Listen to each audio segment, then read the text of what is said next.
Hola a todos.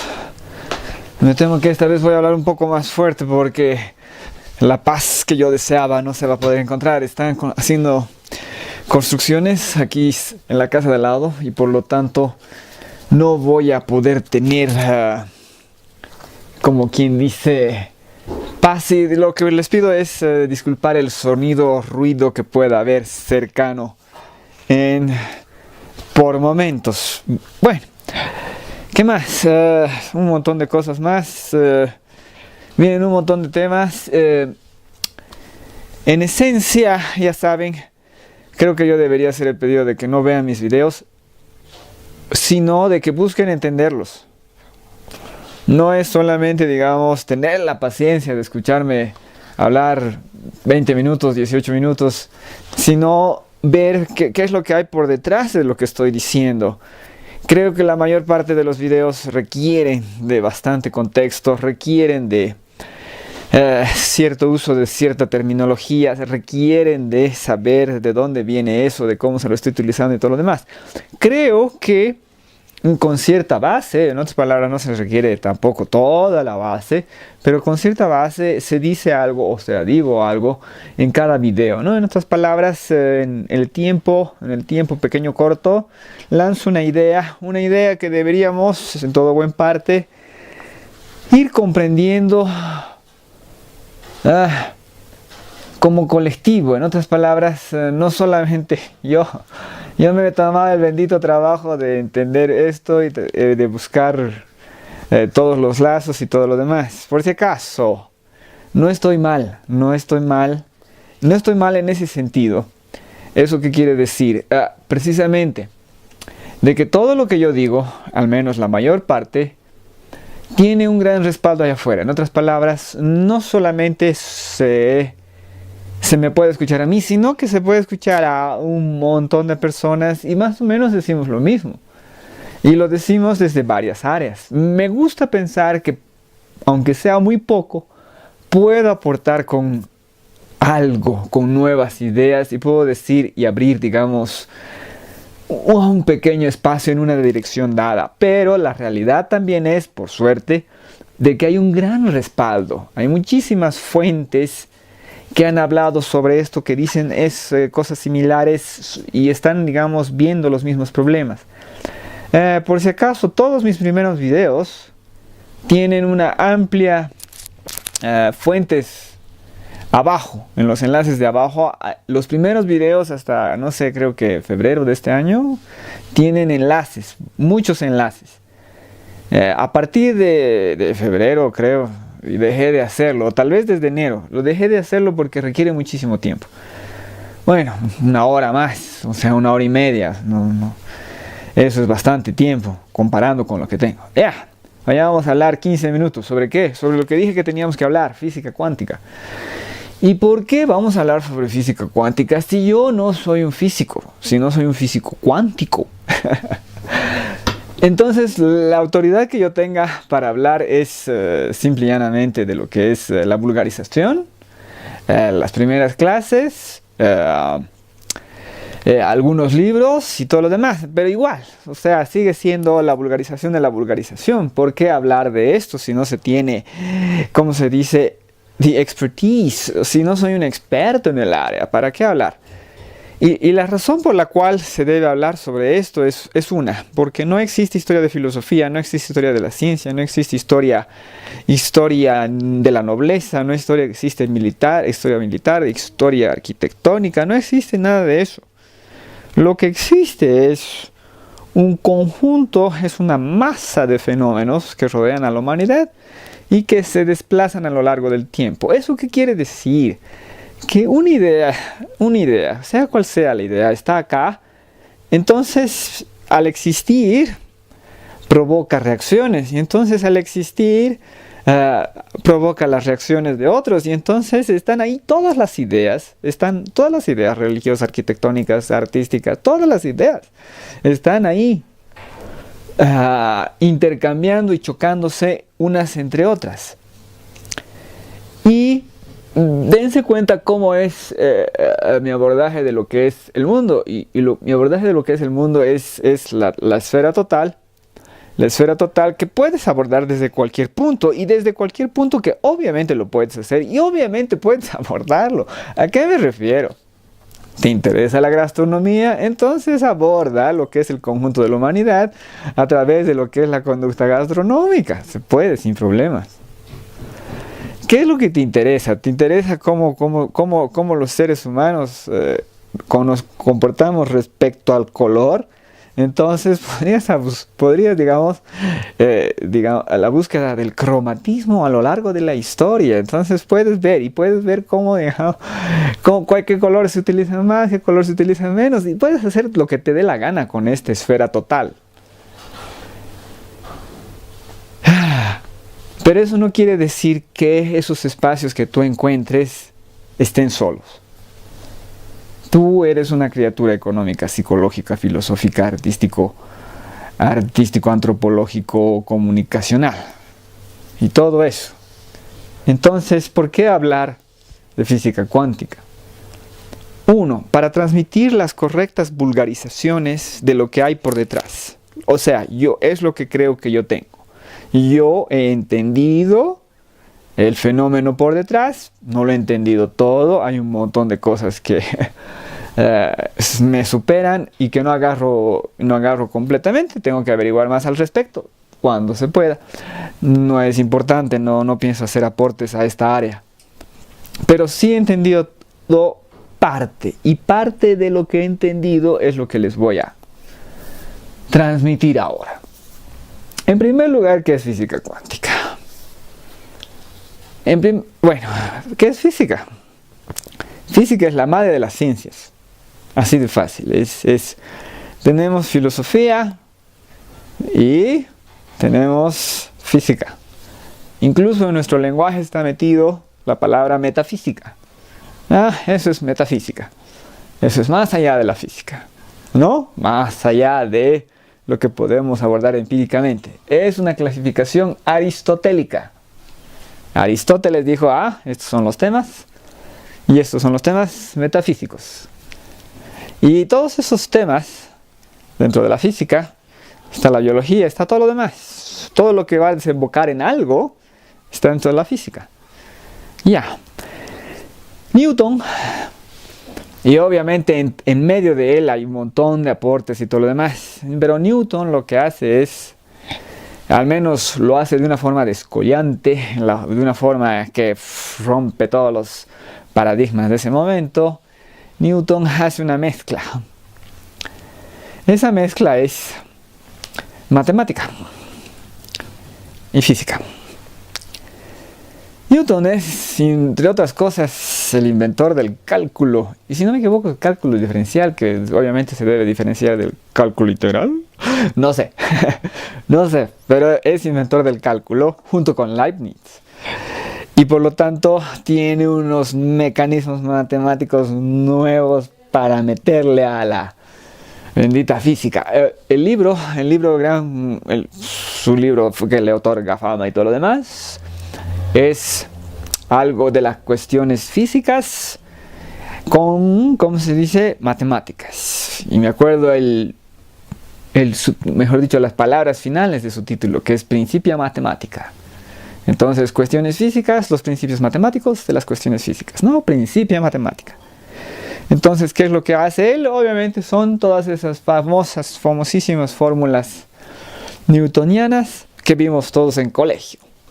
Y si tú estás en colegio todavía, las vas a ver. Y son fabulosas, ¿no? Entonces, él comienza una época en la que define la ciencia, define cómo se deben hacer las cosas y todo lo demás. Y por lo tanto, todas las demás áreas observan el método de la física, observan los recursos de la física. La física es la gran maestra de absolutamente todas las áreas. Y por si acaso, hasta finales del siglo XIX, estamos hablando de que Newton es del 1600 y pico, si no me equivoco. No me acuerdo de cuándo es, pero digamos que desde ahí hay unos avances grandiosos y prodigiosos en lo que es el conocimiento humano, y gracias a Newton y a todos los demás, en la física cada vez se aumenta y se progresa más y todo en esa área, y por lo tanto la física se convierte en la ciencia madre, la ciencia de la que todas las demás áreas, todas las demás disciplinas, todas las demás ciencias deben aprender cómo se comporta. Y entonces, ¿qué tenemos? Por si acaso después de Newton van a venir un montón de trabajos de físicos. Un montón de trabajos de físicos, y se va a hacer y se va a indagar cada vez y más sobre el área. Sobre el área de la física. Ya. Pero entonces, ¿qué sucede con la física cuántica? Digamos, lo que sucede es que tú tienes unos datitos. No sé, imagínate que tienes que calentar el agua. Entonces, si tú calientas el agua, ¿en cuánto tiempo lo vas a calentar? ¿Y qué temperatura le vas a poner? Entonces podríamos tener ahí dos ejes, ¿no? Uno va a ser el eje de la temperatura y el otro va a ser el eje del tiempo. Y digamos que por ahí le vamos a meter una constante ya de cuánto calor se está metiendo. Y entonces lo que tú tienes con tu agua es de que al minuto tanto va a incrementarse su temperatura a tal punto, y en el minuto tanto se va a incrementar a tal otro, y etcétera. Entonces, si tú agarras y mides eso, lo que obtienes son estos benditos puntitos de medición. Y estos puntitos de medición, dentro de lo que es esto, se llaman coordenadas. ¿No? Mejor dicho, coordenadas. Son coordenadas, ¿no? Son coordenadas dentro de los ejes X y Y, ¿no? Y los podemos encontrar haciendo líneas o lo que quieran y todo lo demás. Ya. Entonces, digamos, hacemos esto para el agua. Por si acaso, esto no es para el agua. Es simple y llanamente ilustrar de que se puede hacer para el agua, de que se mide, de que tienes tiempo, de que tienes temperatura y todo lo demás. Pero, ¿qué podemos hacer con estas benditas coordenadas? Lo que podemos hacer es ver en qué punto están, porque esto tiene una escala de valores. Entonces, esta escala de valores, por si acaso, es sistemática, o sea, cada parte tiene el mismo tamaño y no es así hecha la quete. Entonces, digamos 1, 2, 3, 4, 5. 1, 2, 3, 4, 5, 6, 7. Entonces, cada eje tiene su escala. En cada eje podemos encontrar el valor, por lo tanto, de cada coordenada. Entonces, podemos agarrar estos dos valores y lo que sacamos, haciendo uso de cálculo, si no me equivoco, a ver, ¿puedes álgebra? Bueno, no importa. Pero el punto es de que podemos sacar una ecuación, ¿no? Y una ecuación en el fondo del fondo se puede manifestar, o mejor dicho, podemos manifestarla a través de una curva. Digamos que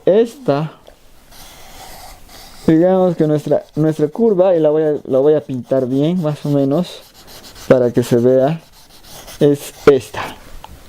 Esta es la bendita curva que hemos sacado, ¿no? En base a estas cuestiones de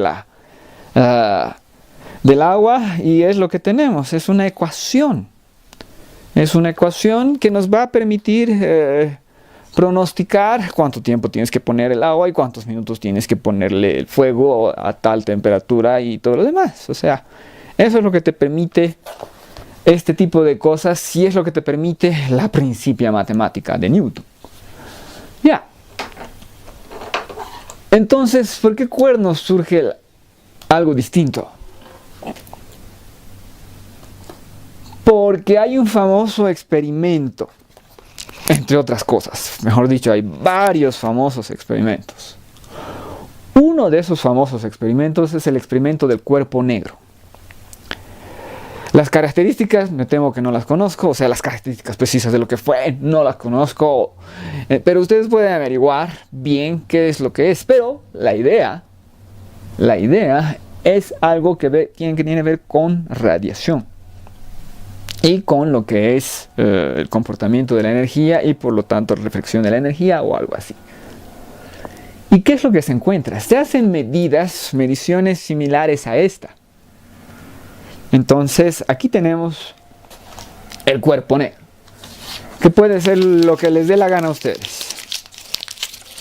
tenemos un emisor que afecta al cuerpo negro. Entonces, al emisor lo ponemos en punto 1, ¿no? Y ¡pum! Hacemos que lance algo al cuerpo negro y el cuerpo negro debe sacar 1.5, digamos, ¿no? Entonces, ting, ting, ting, ting, ting, ting. Y le vamos aumentando el poder a lo que estamos emitiendo. Y de acuerdo a nuestra ecuación que estamos manejando, que en este caso no son las ecuaciones newtonianas, sino son ecuaciones de Maxwell o algo. No, mentira, Maxwell viene después. Pero el punto es que son ecuaciones de lo que vendrían a ser los físicos que siguieron a Newton y comenzaron a comprender lo que es el electromagnetismo y todo ese montón de cosas. Entonces, ellos están utilizando esas ecuaciones. Y de acuerdo a esas ecuaciones, el gráfico debería ser así. En otras palabras, le ponemos 1, sale, digamos, le ponemos 1, sale 2. Le ponemos 2, sale 3, ¿no? Y así, ese tipo de cosas. Debería obedecer a esta curva generada por la ecuación con la que estamos trabajando. Pero con el experimento del cuerpo negro, la experimentación da otro resultado. Y ese otro resultado no es este, sino, bueno, digamos que es hasta ahí.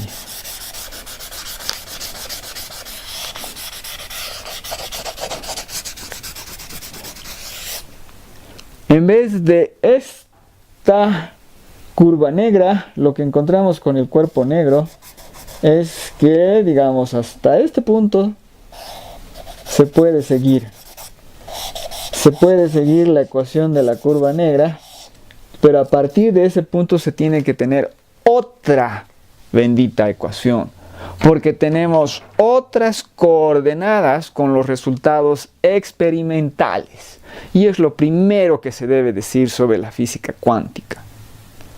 No es física teórica, es física experimental y es resultado de los experimentos, es resultado de que el ser humano tiene que lidiar con un fenómeno, de que está preparado para lidiar con ese fenómeno siguiendo ciertas teorías y por lo tanto siguiendo ciertas ecuaciones que son manifestaciones matemáticas, y de pronto encuentran con que la ecuación que se tenía solamente puede explicar parte del comportamiento de lo que es la transmisión de energía, pero la otra parte no. Entonces, ¿qué es lo que se tiene que hacer? Se tiene que hacer otra ecuación y se tiene que comprender por qué se comporta así. Y eso es la gran aventura de la física cuántica. En otras palabras, bueno, ese es el inicio de la gran aventura de la física cuántica. Experimentos como este hay varios. Si no me equivoco, menciona, bueno, son unos 4 o más experimentos en los que se cuestiona las nociones de física previas, las nociones de física clásica. Hasta ese momento es física clásica. ¿Qué es importante saber de esto? Que surgen de resultados experimentales, que están completamente relacionadas con las matemáticas, porque las matemáticas son lo que nosotros utilizamos para abordar este tipo de problemas. Y ya he hablado sobre las matemáticas y sus limitaciones como mecanismo de abordaje del fenómeno, en otras palabras, de la realidad. Las matemáticas son un lenguaje. Si tú quieres, mientras más quieres lenguaje unívoco, más capacidad de expresión pierdes. No requerimos, mejor dicho, requerimos ambigüedades, sino, Dios mío. A ver, piensen, tenemos 200 y tantas mil, más de 220.000, 230.000 palabras en el idioma inglés. Por si acaso, porque es un idioma que todo lo que se mete dentro de su idioma es inglés. Agarran de todas partes, porque si no, seamos sinceros, sería un dialecto germano del francés. La verdad, ya, el idioma español tiene 150 y tantos mil. Por si acaso adoptamos un montón de extranjerismos y los adoptamos todo el tiempo. Por ejemplo, WhatsApp es ahora un WASAP, es, ¿cómo se llama? Parte de lo que es un vocablo aceptado por, una palabra aceptada por la RAE. Ya, entonces nosotros abordamos la realidad a través del lenguaje. El lenguaje tiene sus limitaciones para lidiar con lo que es el fenómeno y las matemáticas también. Eso es lo que también se debería recordar. Bueno, antes de irme y antes de, digamos, terminar esa, vienen dos, mejor dicho, hay que tocar dos temas. Lo que es sobre la idea de Heisenberg y lo que es el gato de Schrödinger. Me voy hablando de lo que es el salto cuántico. El salto cuántico tiene que ver con cierto tipo de experimentos que tienen que ver con esto. Y lo que se hace es que se descubre un entero. ¿Qué quiere decir un entero? De que la energía, digamos la transmisión de energía, no puede pasar del punto 125 al punto 126. No hay el punto 126. Lo que hay es el punto 250. Ese es el bendito famoso salto cuántico. Tiene que ver con que ciertas lógicas de transmisión de energía no son graduales. No hay. Hay un mínimo y hay un mínimo constante. ¡Pum! 125, 250. 250, 375, ¿no? Hay un constante. Por si acaso es un número concreto. Y es lo que se llama la constante de Planck. Bien, bueno, y después vamos a seguir hablando de por qué tenemos que hablar más de esto. Principio de incertidumbre de Heisenberg, que es lo que vamos a ver la próxima vez. Como pueden ver, es la idea sencilla, transmitida de forma sencilla, para que las vayamos agarrando. Porque todo se relaciona. Como siempre, muchísimas gracias por su atención.